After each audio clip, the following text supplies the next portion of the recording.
Oh, will Ugbo keep Wednesday up? What Come a on. game! The bear is back. Hi, Andrew. Yeah, he's back. I knew he'd be back. I told you back last week. I You did did. say to you he'd be back next week, and I was right. And we're delighted to be joined on the Wednesday View this week by a massive, massive Wednesday fan and huge on Twitter as well. Matt, good evening, Matt. How are you? Yeah, not too bad. About yourself? Yeah, good, thank you. All right, let's ask you both then. Hi, Matt.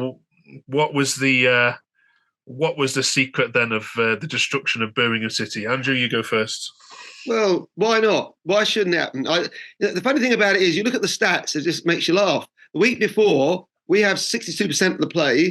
Huddersfield have 38% of the play. We lose 4-0. It's all about getting the ball in the back of the net. Against Birmingham, they had 62% of the play, and we had 38% of the play, and we win 2-0. In fact, they had 25 shots in that match. They could have had 250 shots in the match for all I care. Only 4 of them were on target.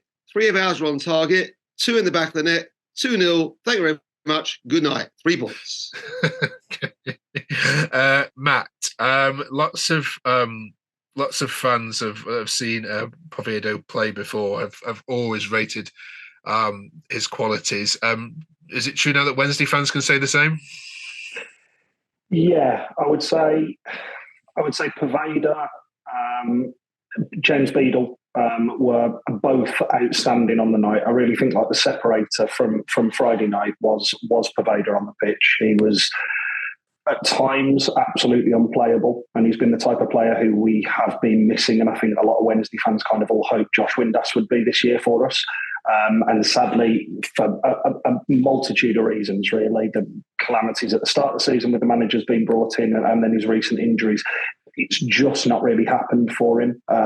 He was somebody who picked the ball up at every single available opportunity on Friday night. And to be fair to him, at Huddersfield as well, when he came on, he wanted the ball, he looked very lively, and he carried that on obviously on Friday and looks really good. Beadle has had I don't want to say a shaky start, but I think he came in a very, very high reputation from Oxford fans when we got him on loan after his kind of like first part of the season there, and I think he really stepped into his role on Friday. I think him and obviously the 2 goals from Ugbo, having Marvin Johnson back on Friday night was a huge plus point as well. Yeah, Andrew, who stuck out in the game for you? Well, that was exactly it. He just hit the nail on the head there. Marvin Johnson coming back. Our man from Birmingham did us a nice favour there last week by giving us the SP on Pedersen. I told you Danny won't play him, and he came on the 88th minute, which is good. Nice to see him right at the end when we're safely through a 2-0 win, so no danger of any mess-ups there. But yeah, the team that played on the game itself were fine. They gelled together well, defended in numbers when they had to. He made some very good saves, Beadle, in fairness to him. I still haven't lost heart in Cameron Dawson. He's still a great goalkeeper for us too. We'll have to see what happens when he is back fully fit and then see how we go there. They played together, fought together as a team. Barry Bannon was really inspiring them all.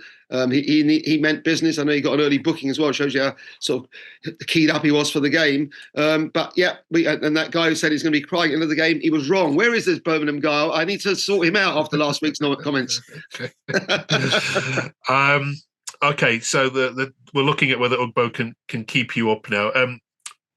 Matt, when you look at Wednesday's home fixtures to come, you look at the teams that are still to come to Hillsborough, and you compare that to the performance against Birmingham, just describe what percentage hope you have or belief you have now as a fan, based on the home fixtures only, that Wednesday can stay up. Let's be honest, hope is the right word. If we're all being completely honest with cards on the table.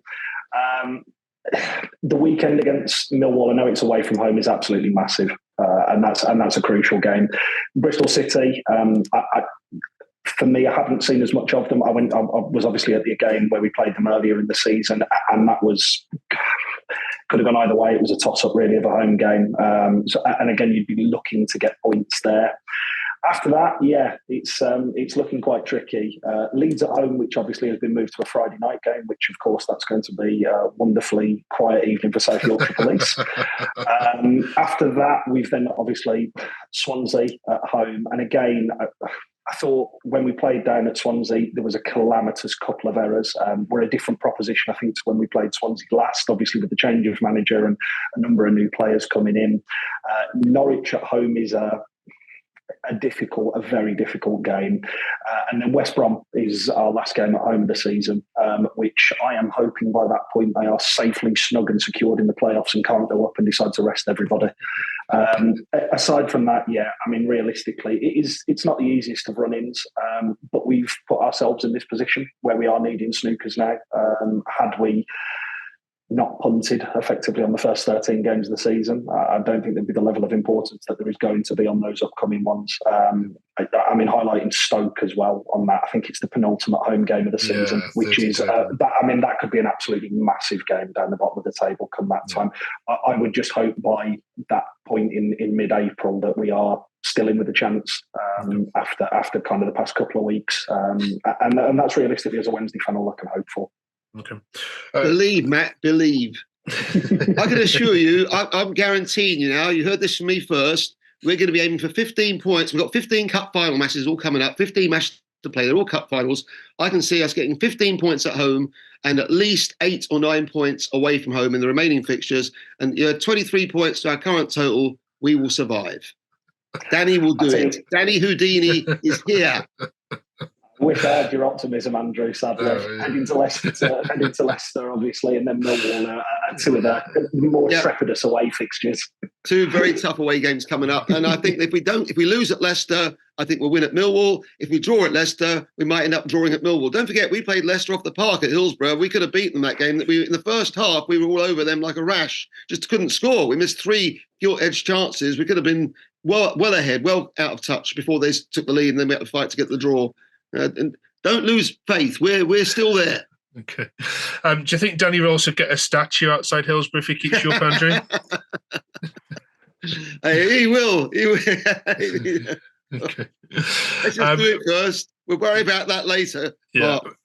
Matt, from a tactical point of view, what has Danny Rohl brought to Wednesday that obviously you weren't seeing from he who should not be named on this channel? Andrew doesn't like me mentioning his name. What have you been impressed with from your German manager?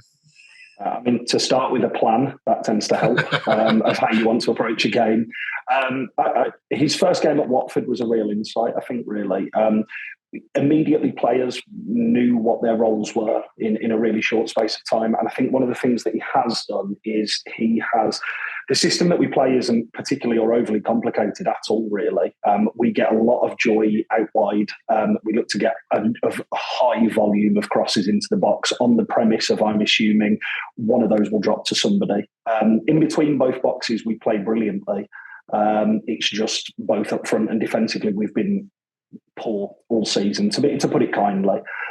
I think what he has done to us is he's shown that actually this squad is capable of staying up, and this squad is more than capable of actually, with a few additions, competing to I would say, mid-table standard in this league. The issue that we have obviously got is the start of the season, which will be, I suppose, at the end of this season, whether we are still in the Championship or relegated, will be something and a real topic for discussion.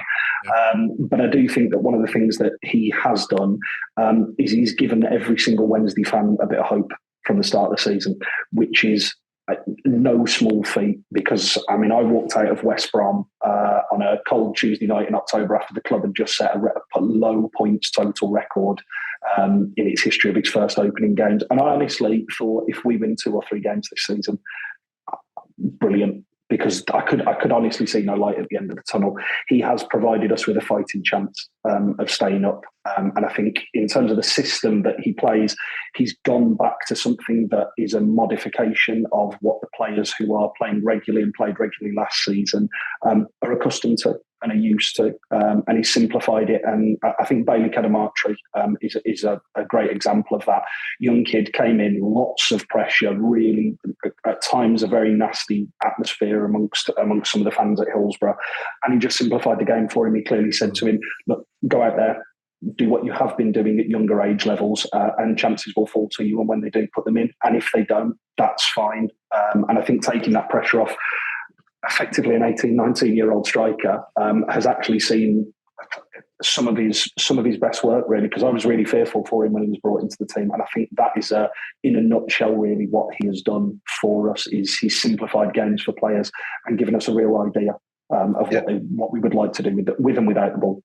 He's instilled more belief in the players and also brought more confidence into the game, because we were definitely lacking confidence before he showed up, and he's been a breath of fresh air to our club. And I believe, we need to stand by him. Our fans got to get behind the team, get their voices raised. We've got over 3,000 going to Leicester on Tuesday night, tomorrow night. Give it a good shout, give it a good go there, and don't be despondent if we don't get a result there. There's still 14 cup finals to go after that match. It's not over tomorrow night. Remember that. Okay, you're playing the Millwall side, which is one of those teams which, through your good result, is now getting sucked into the basement. Yep. Battle, so which obviously is a neutral we're all grateful for, so thank you. What are your predictions then for your trip to the Den? Never an easy place to go, but actually at home this year they have not been good. They're far better on their travels, Millwall. I've got some of course. Well, they won 4-0 at our place, so we want payback if we can get it. I've got memories of Millwall. My first ever time there was a real introduction to football, aggro, if you like. It was 6 days before my 16th birthday, March 1970, and we lost 1-0, and a bit of violence to say the least there. And then a memory which I won't forget in the 90s actually was we were sat in the Millwall end, my cousin and I, cheering on Wednesday, and Wednesday had 5,000 fans there, and there was a big police cordon between us and where they were sitting. And every time Wednesday, we actually took the lead, went 2-0 up. Every time we scored, luckily, the Millwall fans stood up as well. So I stood up sort of quietly celebrating, but being amongst them. And then the worst thing possible happened. Would you believe it? They scored 4 goals, came back and beat us 4-2. So of course, every time they scored, we stood up with them, but they could see I wasn't celebrating. No, but I tell you, we've beaten them a few times down there this century. We're capable of winning there, and I think it's all depending on tomorrow night's game. We're back to this again, Mark. We're playing a game before that. So if I knew how we got on tomorrow, I'd be more confident in predicting the match for Saturday. At the moment, I'm going to stick my neck out and think we're going to go and win there, but who knows? But I'll go for a 2-1 win for Wednesday. All right. Thanks, Andrew. It's good to see the bear back. Matt? I'm being cautiously optimistic. I think we'll nick it 1-0. I think if I'm not mistaken, they are on an absolutely atrocious run of form at the minute. Yeah. Is it one win in 14, 15 or something? Yeah. I mean, it would be prime and peak Sheffield Wednesday for Charity FC to roll into town and for them to win 3-0. But yeah, it is a game that a couple of weeks ago, I would have really feared that the squad just didn't have the fight for. Walking out of Huddersfield, I would have told you exactly the same. I do think that the showing on Friday night has proved that there is a stomach for the fight within that squad. I think 1-0. I don't think it will be a pretty game in any way, shape or form. But I do think that perhaps a moment of quality might just nick it. And I just, the way in which that we played on Friday night, I just think that those will be the games that Danny and his team are targeting for potential 3 points. And I do think that there is just a little bit more quality within that side now to really give us a fighting chance. All right, yeah. Charity FC are Stoke City at the moment, by the way. So you've lost that mantle for now. At the end of the day, Mark, 2 out of 6 are going to go down with Rotherham. We know that. 2 out of 6. You can't rule out Stoke. You can't rule out Birmingham. You can't rule out Millwall. Plus, you've got us, QPR, and Huddersfield down there. 2 out of those 6 are going down. It just better not be us. Okay, all right. Thank you both for joining us. If you're a Wednesday fan and have got anything to comment on in relation to anything you've heard, put a comment below. And otherwise, we will catch you both next week where we are reviewing yet more Wednesday games. Thank you both. Cheers. Thanks. Thank you very much. Cheers. All the best.